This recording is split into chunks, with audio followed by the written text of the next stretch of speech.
కూతురు పెళ్లి పెట్టుకొని ఈ వయసులో పెళ్లింది నీకు. కూతురికి పెళ్ళేంటి, ఈవిడికి విడాకులేంటి? నాకు పెళ్లి అయ్యింది, నాకు ఒక పాప ఉంది అని అన్న తర్వాత నా మీద మోజు తీరింది. నీకు ఆమె మీద కనుక ప్రేమ ఉంటే నువ్వు నా పక్కలోకి రాకపోతుండేవి. అయిపోయింది, వాడేసుకున్నారు. 20 years పాటు తాగారు, వాడుకున్నారు, తాగారు, వాడుకున్నారు. మన అమ్మాయి పెళ్ళిడికి వచ్చి పెళ్ళి అవుతే కనుక విడాకులు ఇస్తానని చెప్పారా? అది ఒప్పంద పత్రం రాసుకున్నారా? మూడు ముళ్ళు వేసుకునే టైంలో నా మనసుకు నచ్చిన అమ్మాయి, నేను మ్యారేజ్ కి ముందు ఒక అమ్మాయిని ప్రేమించాను. ఆవిడ అంతకు ముందు ఉండేదనే విషయం నాకు తెలుసు, ఎందుకంటే ఆమె చనిపోయిందని చెప్పారు సార్ నాకు.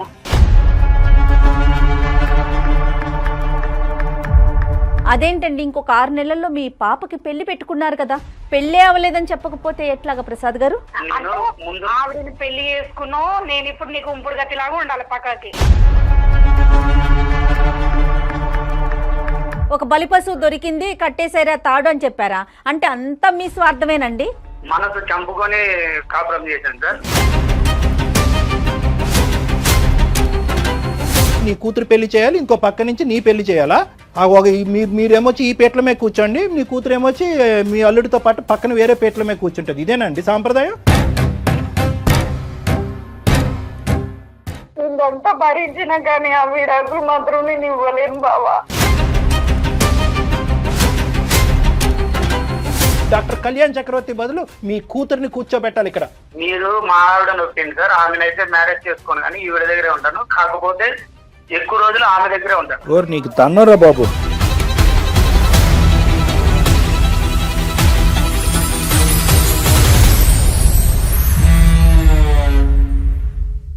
అందమైన జీవితం కార్యక్రమానికి స్వాగతం.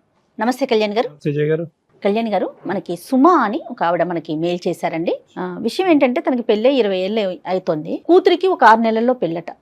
నా కూతురికి పెళ్ళైతే నేను విడాకులు తీసుకోవాలి. నాకు చాలా షాకింగ్ అనిపించింది. కూతురికి పెళ్ళేంటి, ఈవిడికి విడాకులేంటి అని కొంచెం క్లియర్గా చదివాను నేను. నాకైతే విషయం అర్థమైంది, కానీ చాలా అర్జెంటు, ఇమీడియట్గా తనతో మీరు మాట్లాడాలి. తప్పకుండా. సుమ మనకి నెంబర్ ఇచ్చారు, నేను ఒకసారి మాట్లాడతాను, కాల్ చేస్తాను. ఎస్ ఫోన్ కాల్లో అండి, తను రావడానికి సిద్ధంగా. Right, okay, no problem. Then నేను కాల్ చేసేస్తాను, మరి తేల్చేద్దాం, నో ప్రాబ్లం.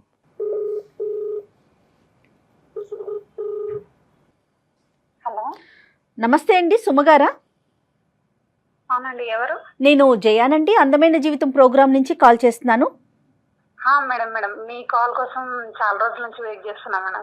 రైట్, అందుకనే ఇమీడియట్గా ఫస్ట్ మీతోనే మాట్లాడాలని చెప్పి ప్రయారిటీ మీకే ఇచ్చామండి. అయితే నాతో పాటు డాక్టర్ కళ్యాణ్ గారు కూడా ఉన్నారు స్టూడియోలో. ఫ్రీగా ఉన్నారండి? ఫ్రీగానే ఉన్నాను మేడం. మాట్లాడటానికి అవకాశం ఉంది కదా? ఉన్నాను మేడం. రైట్, డాక్టర్ గారితో ఒకసారి మాట్లాడండి. చెప్పమ్మా, కష్టం ఏంటో చెప్తారు. చెప్పండి సుమా. సార్, నాకు ఒక పాప ఉంది, నా పేరు సుమా సార్. మా ఆయన పేరు ప్రసాద్. ఆ పాప పెళ్లి అయిపోయిన తర్వాత నాకు విడాకులు అని చెప్తున్నారు. పాప పెళ్ళైనాక విడాకులు? ఇదేంటమ్మా, చాలా విచిత్రంగా ఉంది అసలు. అందుకే మేడం నేను చాలా రోజుల నుంచి వెయిట్ చేస్తున్నా, మీరు నాకు సలహా ఇస్తారేమని మీ వల్ల. చెప్పమ్మా, వివరాలు చెప్పమ్మా. పెళ్లి ఎప్పుడైంది, ఎలా జరిగింది పెళ్లి? మీది అరేంజ్డ్ మ్యారేజ్, లవ్ మ్యారేజ్? వివరాలు చెప్పమ్మా. Arranged marriage sir. అది తనకి అంతకు ముందుకు లవర్ ఉండేది, నిషా అనే అమ్మాయి సార్. నిషా అనే అమ్మాయి ఉండేది. అయితే ఆవిడ అంతకు ముందు ఉండేదనే విషయం నాకు తెలుసు, ఎందుకంటే ఆమె చనిపోయిందని చెప్పారు సార్ నాకు. పెళ్ళైన టైంకి చనిపోయింది కాబట్టి మిమ్మల్ని చేసుకుంటున్నాం అని చెప్పారు. మీదైతే అరేంజ్డ్ మ్యారేజ్? అవును సార్. సరే. అయితే నాకు దూరం చుట్టాలన్నమాట వాళ్ళు, ప్రసాద్ వాళ్ళు. వరుసకి బాగా అవుతారు సార్ నాకు. ఓకే.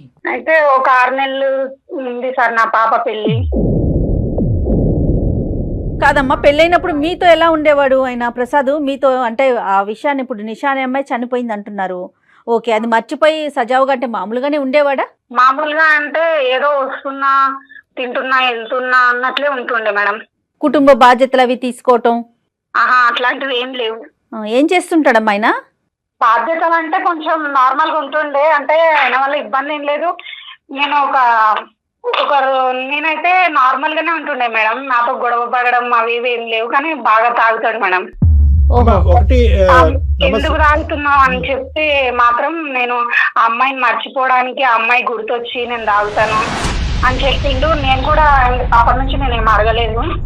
నిషా అనే అమ్మాయి చనిపోవటం వరకు జరిగింది, కానీ ఇతని మనసులో స్థానం మాత్రం అలాగే ఉందన్నమాట పదిలంగా, అంతే కదమ్మా? అవును సార్, పచ్చబొట్టు కూడా ఉంటది సార్. ఆమె ఎక్కువ ప్రేమించిన అని చెప్పేసి పచ్చబొట్టు పొడిపించుకున్నాడు గుండె మీద, గుండెల మీద. అయితే నాతో ఉంటాడు కానీ ఆ అమ్మాయి గుర్తొస్తుంది అది కూడా చెప్పిండు సార్. చెప్తే నేను కూడా నార్మల్ గానే ఉన్నా, ఏదో ఇంకా పెళ్లి అయిపోయింది అది అనేసి, ఆమె లేదు కదా అనేసి నేను కూడా ఆమె లేదన్నట్టే ఉంటున్నా. మీరు కంఫర్టింగ్ గానే మిమ్మల్ని ఒప్పించుంటారు. అతను ఏమొచ్చి తాగుతున్నాడు, అతను ఆ బాధల్లో కూరుకుపోతున్నాడు, అతను డైవర్ట్ చేయడం గురించి పెద్దలు ఏమొచ్చి అమ్మ అదంతా అయిపోయిందమ్మా, అమ్మాయి చనిపోయిందమ్మా, దామ్మ దగ్గర బంధువులే చేసుకుందాం అనగానే నువ్వు తల ఊపావు, అంతే కదమ్మా? అంతే సార్. అయితే ఏంటంటే మనసులో ఉన్నదా లేదా, ఉంటే గింటే కనుక ఎలా తీయాలి అని అనుకుంటున్నాడు, తాగుడు ద్వారానే మర్చిపోవాలని అనుకుంటున్నాడు, ఒకప్పుడు తాగుడికే బానిస అవుతే కనుక ఫ్యూచర్ ఎలా ఉండబోతుందని లోతుగా నువ్వైతే విశ్లేషించలేదు, పెద్దలు ఒప్పించారు, చేసుకున్నావు, అంతే కదమ్మా? ఇప్పుడు తాగుడికి బానిస అయ్యాడమ్మా? రోజు కొడతాడా? కొట్టడం అలాంటివి ఏం చెయ్యదు సార్.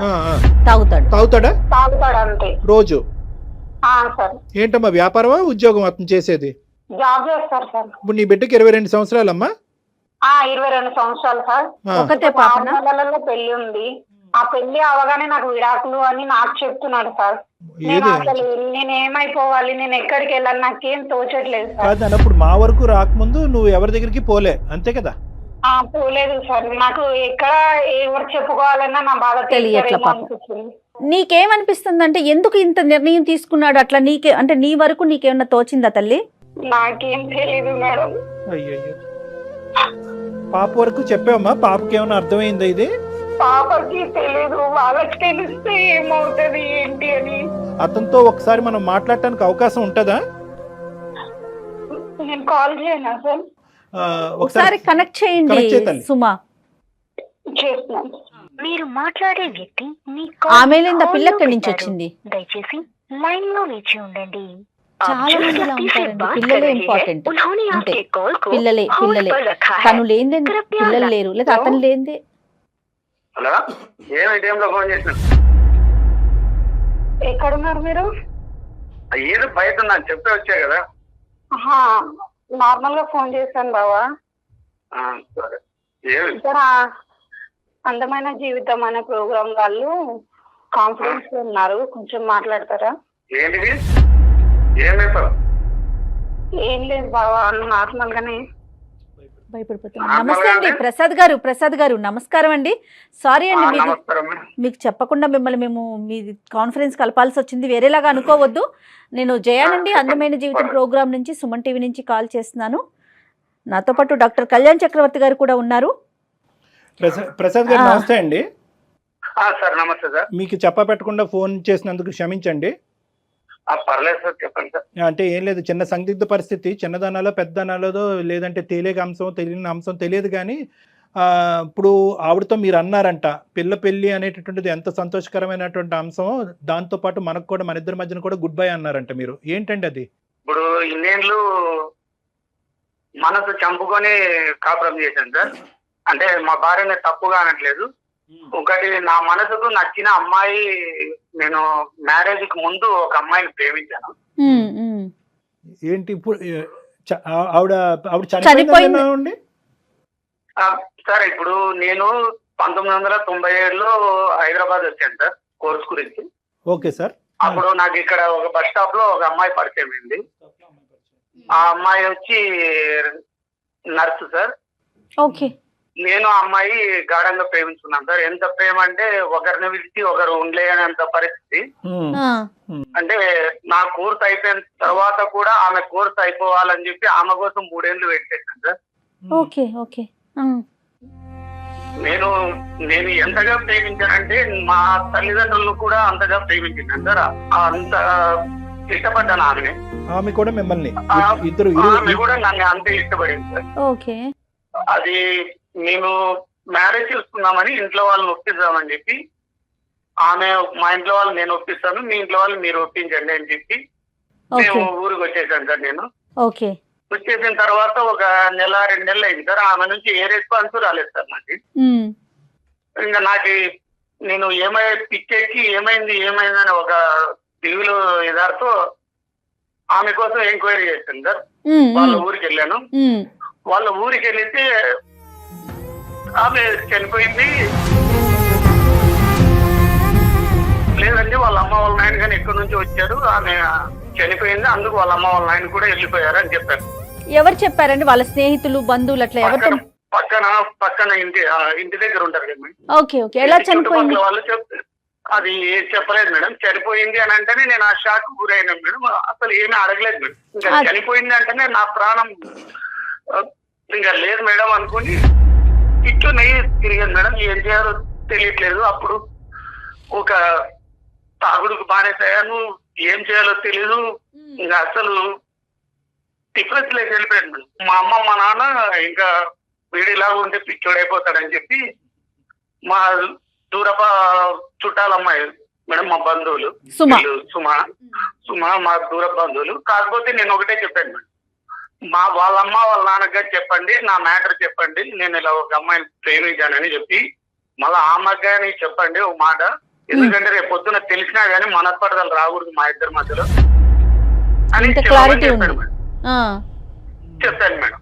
చెప్తుంటే ఈమె సరే అండి, సరే ఏం పర్లేదు అని. ఆమె అంటే నాకు ఎంత ఇష్టం అంటే నా ప్రాణం మేడం. ఇప్పుడు నువ్వు కూడా నాకు ప్రాణం అయిపోయావు.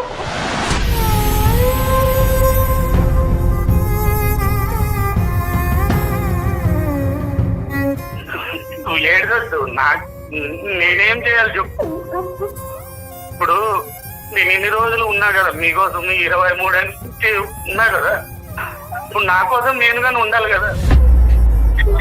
ఎన్ని రోజుల నుంచి ఇదే అర్థం చేసుకున్నావా బావా నన్ను?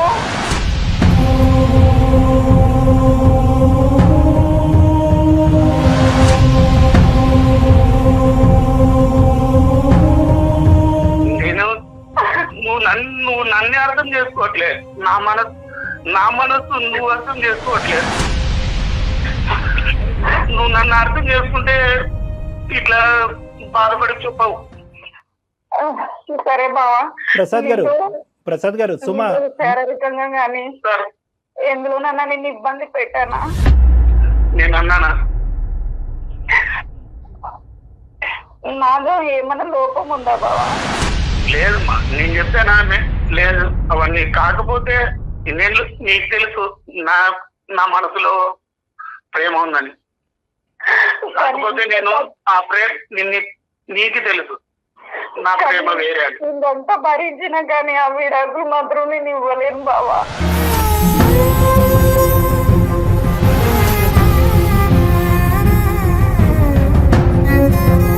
మేడం నాకు కొంచెం హెల్త్ బాగాలేకుండా మేడం, ఒక హాస్పిటల్కి వెళ్ళాను. ఓకే. ఒక హాస్పిటల్కి వెళ్ళిన తర్వాత నిషా ఫ్రెండ్ అక్కడ పలకరించింది మేడం. నిషా ఫ్రెండ్ పలకరించింది మేడం. ఎలా ఉన్నారు ఏం కదా అంటే నాకు ఆమె అప్పుడు కనుక్కోలేదు మేడం ఎలా చనిపోయిందని. అరే ఎలా చనిపోయింది అప్పుడు షాక్ గురైపోయింది మేడం. ఏం చేయాలో అర్థం కాలేదు. అసలు డిఫరెన్స్ లేక వెళ్ళిపోయాను మేడం. అందుకు అది ఎలా చనిపోయింది కనుక్కుందామని ఈమెను అడిగాను మేడం. ఎలా చనిపోయింది, ఏమైంది, ఎందువల్ల అని అడిగితే అన్న ఎవరు చెప్పాడన్న చనిపోయిందని. 1.5 years నుంచి నా దగ్గర ఇక్కడే జాబ్ చేస్తుంది, ఇక్కడే నర్సింగ్ లో చేస్తుంది అన్న అని. హైదరాబాద్ లోనే ఉంటుంది. అసలు అప్పుడు షాక్ గురయ్యాను మేడం. అసలు నా ప్రాణం ఒక్కసారిగా నన్ను మాట్లాడిస్తే నా మనసు లేచి నాతో మాట్లాడితే ఎలా ఉందో అలా ఫీలింగ్ వచ్చింది. ఆమె బయటకు పిలుచుకొని వస్తాను అనింది మేడం. అన్న నేను నిషాన్ని పిలుచుకొని వస్తానన్నా, మీరు మాట్లాడండి, చాలా రోజులు అయింది కదా అంటేనే ఒక్కసారిగా ఏం చేశాను మేడం. అసలు అది ఎలాగంటే ఒక్కసారిగా నా ప్రాణం డబ్బని కనపడితే ఎలా ఉంటుందో అలా వచ్చేసింది మేడం. ఏమో ఇప్పుడు ఆమె నా జీవితం అనుకున్నా, ఆమె నా సర్వస్వం అనుకున్నా, ఆమె ఒక్కసారిగా కనపడేదానికి ఏం చేయాలో అర్థం కాదు. మీరు మాట్లాడారా, చూసారా నిషాని? చూశాను మేడం, మాట్లాడారు మేడం, ఒకరికొకరు మాట్లాడుకున్నాం. తనకి పెళ్ళయిందండి? మ్యారేజ్ కాలేదండి, ఇంతవరకు చేసుకోలేదండి. మరి అసలు చనిపోయింది అని అంత పెద్ద మాట ఎలా క్రియేట్ చేశారండి వాళ్ళ ఊర్లో? అదే తెలియదు మేడం. అదే అడిగాను మేడం. అన్న వాళ్ళు మాకు సృష్టించుంటారు. కాలంలో మేము అక్కడ నుంచి ఇల్లు ఖాళీ చేసాము, అందువల్ల ఏమన్నా ఇలా చెప్పారు, కరెక్ట్. కొంచెం రూమర్స్ పుట్టిస్తుంటే వచ్చేసాము. ఓకే ఓకే, తనైనా మరి మీకోసం ట్రై చేసి ఉండాలి కదా. మీరు వెళ్ళారు అక్కడ దాకా, ఇన్ని సంవత్సరాలు ఎక్కడున్నారు ఏంటనేది మరి అప్పుడు అమ్మాయి ఏమన్నా ప్రయత్నం చేసిందటనా? అవన్నీ నేను అడగలేదు మేడం. ఇక చూసిన ఆనందంలో మీరు ఇంకా అక్కడ దాకా వెళ్ళలా, అమ్మాయి బతికుంది, హ్యాపీ. నెక్స్ట్ ఏంటండి ఇప్పుడు? ఇంకోటి మేడం, ఆమెకైతే మ్యారేజ్ కాలేదనింది. నేను మ్యారేజ్ చేసుకున్నానని కూడా చెప్పలేదు మేడం ఆమెకి.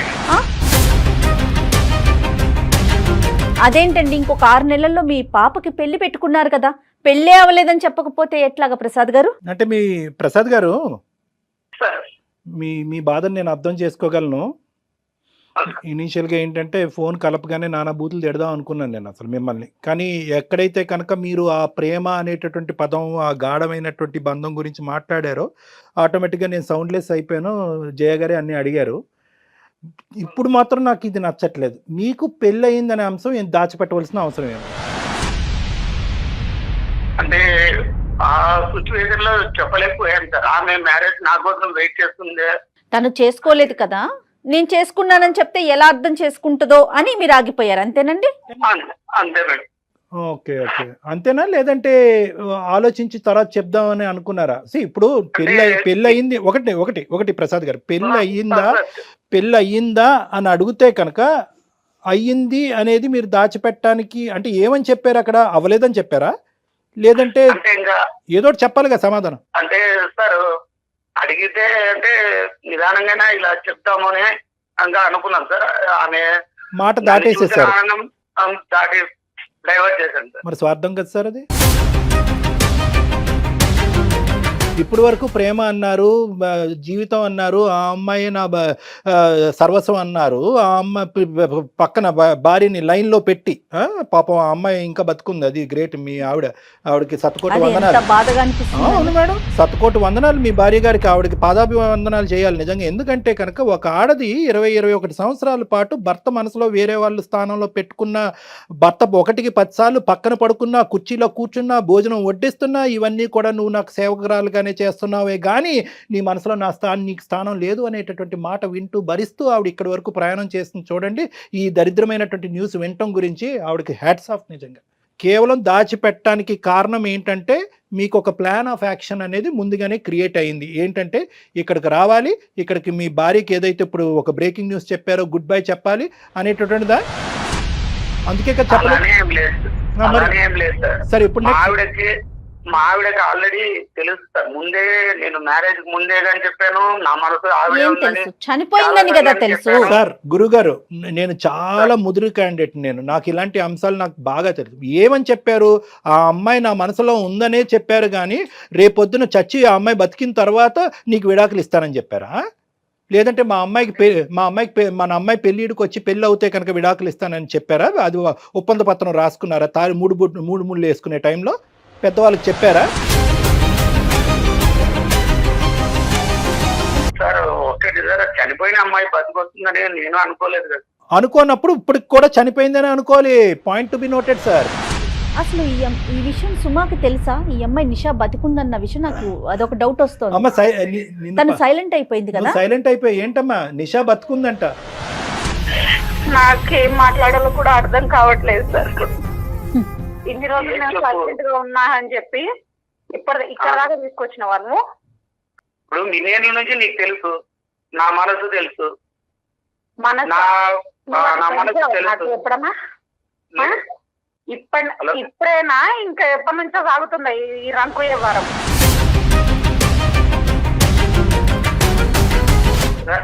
నేను ఇంకోటి నీకు చెప్పా, ఇది నేను ఎప్పటి నుంచో చేయలే. ఇంకోటి ఇప్పుడు ఆ అమ్మాయి ఇప్పుడు ఇదిగా నేను నీతో చెప్తున్నా, ఇంతవరకు నీకు చెప్పలే, ఇప్పుడు చెప్తున్నా. ఇప్పుడు అది సారోళ్ళు అడిగితే చెప్పా. ఇప్పుడు ఆల్రెడీ అమ్మాయి బతికొచ్చిందని నాకు ఎప్పుడు తెలిసింది? మొన్న మనం హాస్పిటల్ నాశనం అయిపోయింది. నువ్వేంది ఇట్లా చేస్తున్నావు? నేనేమైపోవాలి? కూతురు పెళ్లి పెట్టుకొని ఈ వయసులో పెళ్లింది నీకు. మేమేమైపోవాలి? అల్లుడేమంటాడు? పరువు ఏమైపోతుంది? అది కూడా సమస్య కాదు. ఇప్పుడు సమస్య అంటే ఇప్పుడు ఇన్నేళ్ళు మీకోసం, ఇప్పుడు నా కోసం నేను ఉండాలి కదా. నా కోసం అంటే అసలు మేమేమైపోతున్నాం? నీకోసం ఏంటండి? అంటే నువ్వు సంతోషంగా ఉండాలి, పెళ్లి చేసేసి నీ కడుపును పుట్టిన బిడ్డ నీ కూతురు సంతోషంగా ఉండాలి. మరి మిమ్మల్ని నమ్ముకొని వచ్చింది సుమ, తన పరిస్థితి ఏంటి? ప్రసాద్ కూతురు ఎలా సంతోషంగా ఉంటది? ఎలా ఉంటది అది? కరెక్ట్ అమ్మా. పర్వేం కావాలి. సుమా ఒక్క నిమిషం నాన్న. ప్రసాద్ గారు, సార్ సార్ నాకు అన్నయ్య తమ్ముడు మీరు తెలియదు కానీ తమ్ముడు ఒక్క నిమిషం వినండి. సార్ ఏంటి మీ కోర్స్ ఆఫ్ యాక్షన్ ఏంటి చెప్పండి. ఇప్పుడు ఇది ప్లాట్ఫాము. ఇప్పుడు ఆ అమ్మాయికి ఏంటంటే చాలా పెద్ద గిఫ్ట్ ఇచ్చారు మీ భార్యకి. మీ భార్యకి పాపకు కూడా ఇద్దరికి చాలా పెద్ద గిఫ్ట్ ఇచ్చారు మీరు, రిటర్న్ గిఫ్ట్. ఏం చేద్దాం అనుకుంటున్నారు? నెక్స్ట్ ఏంటి? అసలు మీ నోట్లోంచి ఇంకా ఏం రాలేదు. ఎలా కంక్లూడ్ చేద్దాం అనుకుంటున్నారు ఈ వ్యవహారాన్ని? ప్రేమ వర్సెస్ పెళ్లి. సార్ ఇంకోటి, నేనైతే మనసు మా అమ్మ నాన్న చేసింది మ్యారేజ్ సార్ ఇది. యాక్చువల్లీ ఇంకోటి ఎందుకంటే మాకి ఒక సిస్టర్ ఉంది సార్, ఒక తమ్ముడు ఉన్నాడు సార్. వాళ్ళని దృష్టిలో పెట్టుకొని చేస్తున్నాను సార్ మ్యారేజ్. ఎందుకంటే రేపు పొద్దున అమ్మా నాన్న ఏమన్నారంటే రేపు పొద్దున వాళ్ళకి చేస్తే పెద్దోని మ్యారేజ్ కాకోకుండా చెల్లెలు తమ్మునికి ఎలా చేస్తారు అని అడుగుతారు, ఏదైనా లోపాలు ఉంటాయిరా అని అడుగుతారా, మన దూర బంధువులే అని చెప్పింటేనే మ్యారేజ్ చేస్తున్నాను సార్. ఒక బలి పశువు దొరికింది కాదు ప్రసాద్ గారు, ఒక బలి పశువు దొరికింది కట్టేసారా తాడు అని చెప్పారా? అంటే అంతా మీ స్వార్థమేనండి. మీ చెల్లెలికి, మీ తమ్ముడికి, మీ అమ్మకి, మీ నాన్నకి, మీ పుట్టిన బిడ్డ వీళ్ళే సంతోషంగా ఉండాలి. బయట నుంచి వచ్చిన మరి ఆ పిల్ల పరిస్థితి ఏంటి? ఆ అమ్మాయి గురించి ఆలోచించరా? ఏం మాట్లాడుతున్నారండి ప్రసాద్ గారు మీరు? అసలు మేడం నేను ఒక ఎంత స్వార్థంగా మాట్లాడుతున్నారో తెలుసా? మీరు నా ఎమోషనల్ అర్థం చేసుకోవట్లేదు. ఏం ఎమోషన్? మరి అలాంటప్పుడు ఆ రోజు స్ట్రాంగ్ గా చెప్పాల్సింది, నాకు ఈ పెళ్లి వద్దంటే వద్దని కూర్చోవాల్సింది. ఒక్క నిమిషం సార్. ఇప్పుడు వరకు మీరు జర్నీ చేసినటువంటి పీరియడ్ ఆఫ్ టైం 22 ఇయర్స్ గురుగారు. 22 ఇయర్స్ పాటు ఒక ఆడదాన్ని నమ్మించి మీరు పెళ్లి చేసుకుని ప్రతి రాత్రి అమ్మాయి పక్కన పడుకుని నిషా నిషా నిషా అనుకుంటూ ఈ అమ్మాయిని అనుభవిస్తూ నానా నరకాన్ని చూపెట్టారు. ఇమోషనల్గా ఒక టార్చర్ చూపెట్టారు ఈ అమ్మాయికి. ఈరోజు వేరే అమ్మాయి మీ జీవితంలో మళ్ళీ అదే అమ్మాయి మళ్ళీ మీ జీవితంలో వచ్చిందని చెప్పి ఇంక చేతులు దులిపేసుకుని అప్పుడు బలవంతంగా పెళ్లి చేసుకున్నారు కాబట్టి నేను ఇలా పెళ్లి చేసుకున్నాను అన్నారు. ఎవరండి కాపురం చేయమన్నారు మిమ్మల్ని?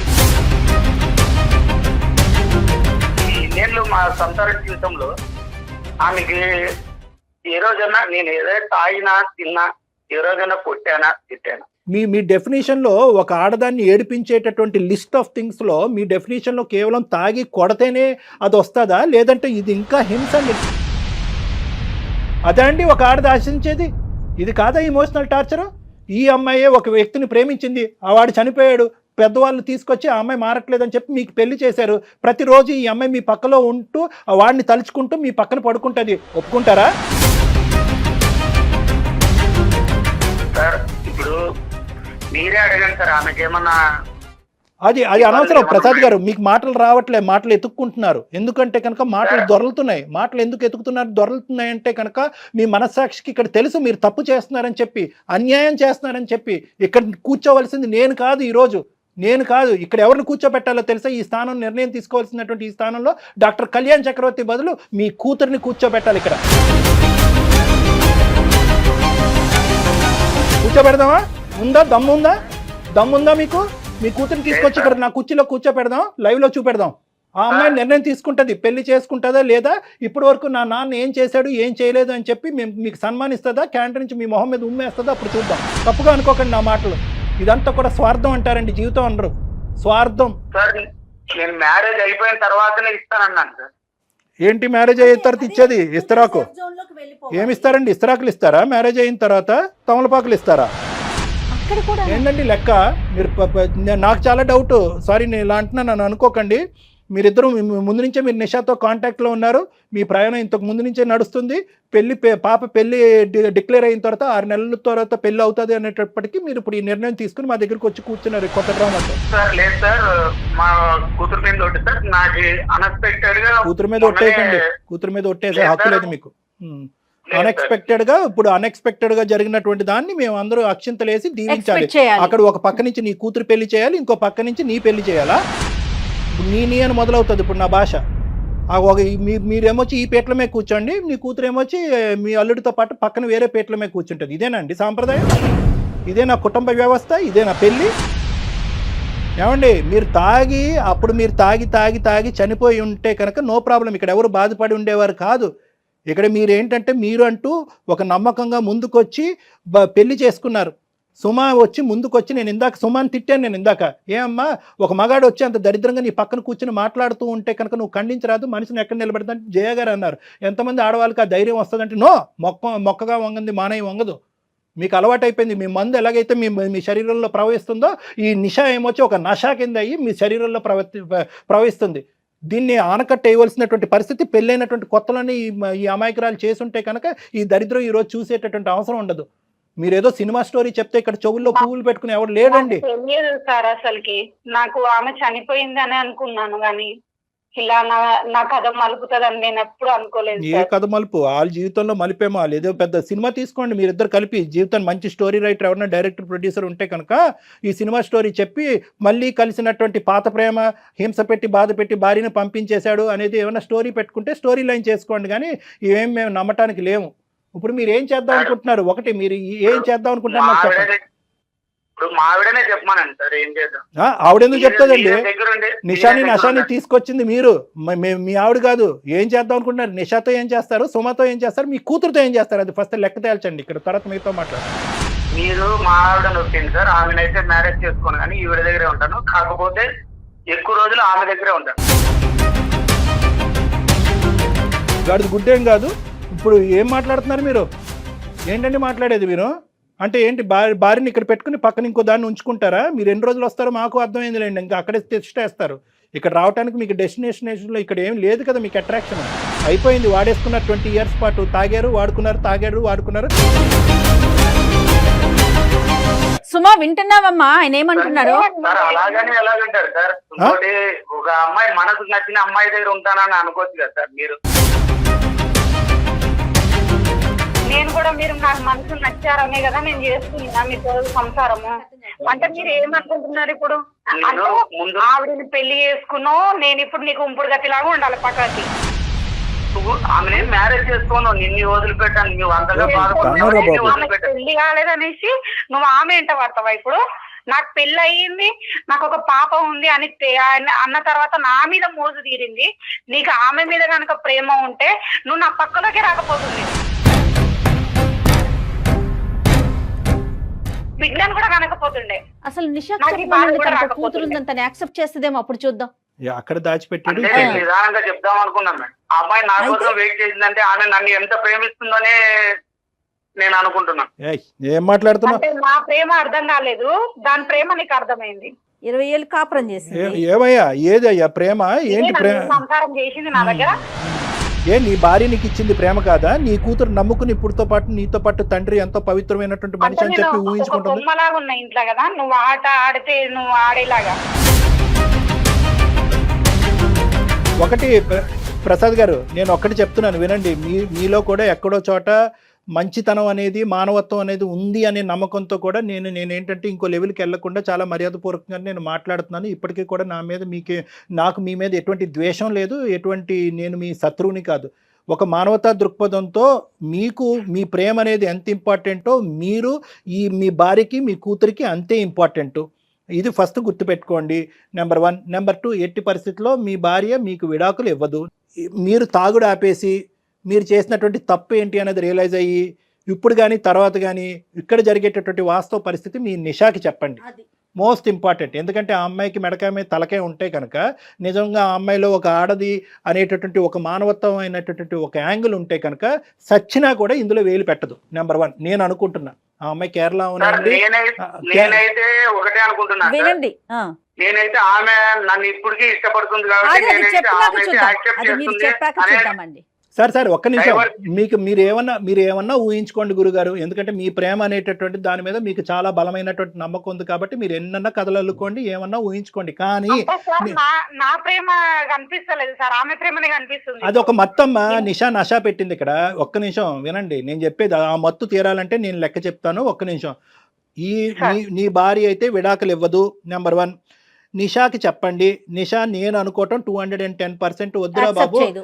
ఎందుకంటే నేను ఒక ఆడదాన్ని, ఆ అమ్మాయి కూడా ఒక ఆడదే. 40 సంవత్సరాల క్రితం నాది ప్రేమ అంటే కనుక మంది 3 సంవత్సరాల ప్రేమ, నీ భార్యది 22 సంవత్సరాల పాటు ప్రేమ. అక్కడ మీ ఇద్దరు సాక్ష్యంగా ఒక ఆడపిల్ల ఉంది, పెళ్లి కావాల్సినటువంటి ఆడపిల్ల ఉంది అని చెప్పి నీకు స్పెషల్గా ఒక బంగారు ప్లేట్లో గడ్డి పెడుతుంది. కాబట్టి ఇక్కడ సార్ ఒకవేళ ఆమె ఒప్పుకుంటే సార్, ఆమెకి బుద్ధి లేదు అనుకోవాలి. అదే అందుకుంటే దశల వారిగా చెప్తానని అంటున్నానుగా. ఫస్ట్ అది ప్లాట్ఫామ్. మీకు అంత లెక్క బాగానే ఉంది, మీరు ఏం ప్రయాణం చేశారో, ఎంత దొంగ ప్రయాణం చేశారో, నీలాంటి వ్యక్తితో అసలు ఈ అమ్మాయి ఎందుకు కాపురం చేస్తున్నా అన్నది నాకు బాధగా ఉంది. పెళ్లి కావాల్సినటువంటి పిల్ల దగ్గరలో ఉంది కాబట్టి అమ్మ తల్లి బంగారం నువ్వు ఉండమ్మా ఇటువంటి మనిషి అయినా అని చెప్తున్నాను. కానీ ఇంకొక ఫేస్ ఉంటే కనుక చీ తూ అని చెప్పి ఉమ్మేసి నీ అమ్మాయి కూతురుతో పాటు వెళ్ళిపోయి నీ దారిని తీసుకోమ్మా అని చెప్పుండేవాడిని. సరే, నేను వినండి, నా మాట పూర్తిగా వినండి. నిషాకి చెప్తావు, నిషా కానీ నిషాకి చెప్పిన తర్వాత నిషాతో నువ్వే కాదు ఈ అమ్మాయి కూడా మాట్లాడుతుంది. మాట్లాడకపోతే మేము ఇక్కడ ఉండి మేము మీ ఇద్దరితో నిషాతో అందరినీ కూర్చోపెట్టి మేము మాట్లాడతాం. నిషాకి ప్రత్యేకంగా తెలియవలసినటువంటి అవసరం ఉంది. ఇంత వాడి వేడి ఉండేటటువంటి దాంట్లో ఆ అమ్మాయి వేలు పెడితే కనుక మళ్ళీ కేరళ పారిపోద్ది అమ్మాయి. సో కాబట్టి నేను చెప్తున్నాను, అది ఒకటి. ఒకప్పుడు మీరు అన్నటువంటి సందిగ్ధమైనటువంటి సూపర్ కాంప్లికేటెడ్ క్వశ్చన్ ఏదో అడిగానని మీరు ఫీల్ అవుతున్నారు కదా. ఒకప్పుడు నిషా ఒప్పుకుంటే అసలు నిషా ఎవరండి ఒప్పుకోవటానికి ఒప్పుకోకపోవటానికి? ఆ అమ్మాయికి ఎంత దమ్ము ధైర్యం ఉంటే కనుక మీ జీవితంలో వేలు పెడుతుంది. అప్పుడు ఏం చేస్తానో తెలుసా, నా పాను నా కింగ్ని తీసుకొస్తాను. ఎవరంటే కనుక మీ అమ్మాయిని, ఆ అమ్మాయిని రంగంలో దింపి వినండి నిజంగా మీకు తండ్రి అనేటటువంటి ఒక గౌరవము, కూతురు అనేటటువంటి ఒక ప్రేమ ఉంటే కనుక, దమ్ము ఉంటే కనుక మీరు ఈరోజు ఇదే అంశాన్ని నాతో కాదు మీ కూతురుతో డిస్కస్ చేయండి.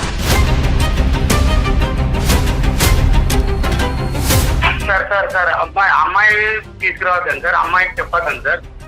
చెప్పకుండానే వ్యవహారం నడిపిస్తారు. అమ్మాయి అంటే నాకు చాలా ఇష్టం సార్. అమ్మాయి లేదండి, ఇది దాగుడు మూతల దాంపత్యం కాదండి. ఇక్కడ ఏంటంటే అందరికీ ఇదేదో మీరు సీక్రెట్గా ఏదో పాత ప్రేమ మళ్ళీ పులకరించింది అనేటటువంటి మత్తులో ఏంటంటే మొత్తం అందరినీ కప్పేసి భార్యను ఒప్పించేసి ఇప్పుడు వరకు భరించినటువంటి 100 సార్లు 1000 సార్లు 1,00,000 సార్లు నిషా అనేటటువంటి పేరు తీసుకొచ్చినా కూడా ఏమీ కదలకుండా మెదలకుండా నా భార్య ఉంది కాబట్టి ఇప్పుడు ఈ కొత్త మళ్ళీ నిషాని ప్రవేశపెడితే కనుక రామ మహాలక్ష్మి అని చెప్పి స్వాగతిస్తుందని చెప్పి మీరు ఈ డ్రామా ఆడారు. ఇక్కడ ఎక్కడ కూడా ఏది దాచిపెట్టలేం.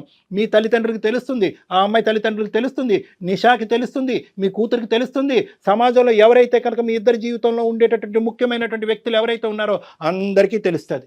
ఇది సీక్రెట్గా ఉంచేటటువంటి అంశం కాదు. ఇంత రిస్క్ అయినా కూడా నేను తీసుకోవటానికి నేను మగాడిని, నేను ఇది అని అనుకుంటే కనుక మీరు రెడీగా ఉండండి, మేము రెడీగా ఉంటాం. ఇంకా 4వ ఫేస్ ఒకటి కూడా చెప్తాను, 4వ ఫేస్ కూడా చెప్తాను, కూతురికి చెప్పదని. 4వ ఫేస్ ఏంటంటే కనుక ఇది నా పరిధిలో లేనటువంటి 4వ ఫేస్. అదేంటంటే పోలీసులు, లాయర్.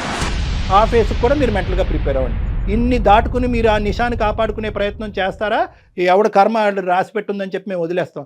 లేదు సార్, నాకు ఇప్పుడు బుద్ధి గడ్డి తిన్నాను, నాకు ఇప్పుడు కనువిప్పు కలిగింది, జీవితం అంటే ఏంటి, పెళ్ళి అంటే ఏంటి, భార్య అంటే ఏంటి, కూతురు అంటే ఏంటి అర్థమైందని అనుకుంటే కనుక ఎస్ రెడీ, మేము వెనక్కి తగ్గిపోతాం. మీ భార్యని మీ కుటుంబాన్ని మీరు కాపాడుకోండి. సార్ పోలీసులు కేసులు ఇవన్నీ ఎందుకు సార్? అందుకే కదా సార్ నేను నా భార్యకి చెప్పాను. ఒకసారి మీరు వినండి సార్ ఆమె ఏం చెప్తుందో. ఏం చెప్తాది? ఆమె చెప్పేది ఏం లేదు, ఆ అమ్మాయి మాట్లాడి మేము మాట్లాడాం, ఇదే లెక్క. సుమా నువ్వేం చెప్తావమ్మా? ఆవిడేం కేసు పెట్టాలి మేడం.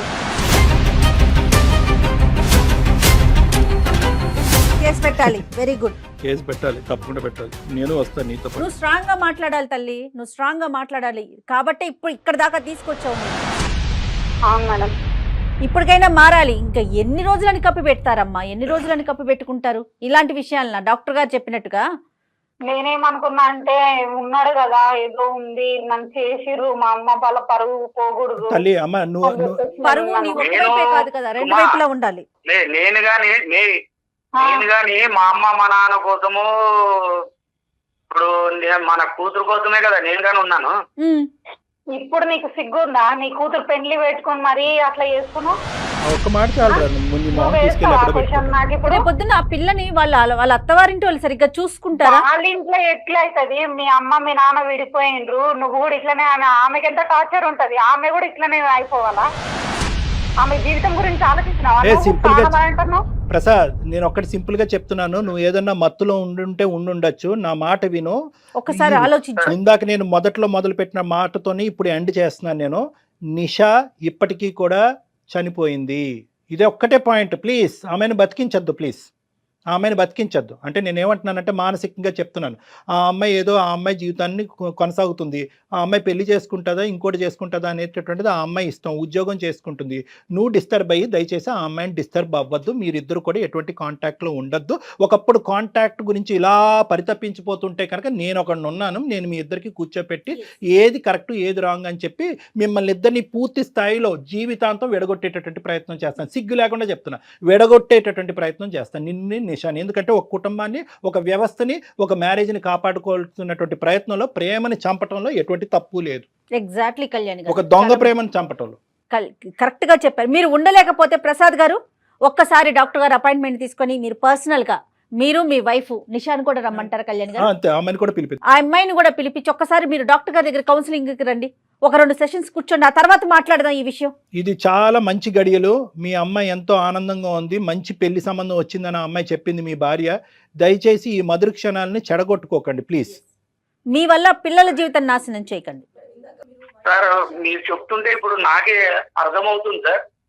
మీరు చెప్పడం చాలా బాగుంది. ఎందుకంటే ఇప్పుడు మీరు చెప్పే విధానం బట్టి ఫ్యూచర్ లో నా కూతురు వాళ్ళు ఎలా బాధ పెడతారు మా విషయం తెలిస్తే నాకే ఒకంతు బాధగానే ఉంది సార్. కాకపోతే మనసులో ఒక ఆమెను పెట్టుకొని అంటే ఇలాగే ఒకటే సింపుల్, ఎలాగ ఉన్నానో అలాగే ఉండాలని. ప్రసాద్ గారు ఇలాంటి చాలా కేసులు నేను చేశాను. నేను ఒకటే చెప్తున్నాను, నష వదలాలి అంటే కనుక మీకు మందు అనే నష కూడా వదలాలి. ఈ రెండు సైమల్టేనియస్ గా జరిగితేనే మీరు నిషాని మర్చిపోగలరు. అర్థమవుతుంది కదా? మీరు తాగుడు ఆపేసేయాలి, ఆ అమ్మాయిని కూడా దూరం పెట్టాలి. మొత్తం ప్రోగ్రామ్ అంతా నేను చేస్తాను. మీరు మంచి వ్యక్తి, ఒక మంచి తండ్రి, ఒక మంచి భర్త అని కూడా నేను అనుకుంటున్నాను. కాబట్టి దయచేసి మీరు ఇటువంటి తొందరపాటు నిర్ణయాలు తీసుకొచ్చి అందరి జీవితాలని అస్తవ్యస్తం చేయొద్దు. నా దగ్గరికి రండి, నేను అపాయింట్మెంట్ ఇస్తాను, మనం కూర్చుని మాట్లాడుకుని క్లోజ్ చేద్దాం. ఓకేనా సుమా? సుమా నీకు ఓకేనమ్మా? సార్ మీకు నేను రుణపడి ఉంటాను సార్ నా సంసారాన్ని నిలబెట్టినందుకు. లేదమ్మా, ఆల్వేస్ ఎనీ టైం. ఒకసారి రండి అమ్మా. జాగ్రత్త. Thanks sir. ఓకే. ప్రసాద్ గారు మర్చిపోకుండా మీరు డాక్టర్ గారిని కలవాలండి, సరేనండి? సరే అమ్మా, సంతోషం, నమస్తే. సెలవమ్మా, ఆల్ ద బెస్ట్, నమస్తే. అందుకేనేమో డాక్టర్ గారు మీరు నిజం చెప్తున్నాను, ఏది వాడాలో అతని మెడిసిన్ ఏంటో మీరు కనిపెట్టారండి వెంటనే. వాళ్ళ అమ్మాయే అతని మెడిసిన్. అతను మనం బెదిరించాలన్నా, భయపెట్టాలన్నా, బ్రతిమలాడాలన్నా కూడా ఆ పిల్లే కరెక్ట్ బాంబును వాడారండి. ఒకసారి వస్తే గనక మీరు కూర్చొని మాట్లాడి కాపురాన్ని సెట్ చేసే ప్రయత్నం చేయండి కళ్యాణ్ గారు. రైట్ అండి, నమస్తే.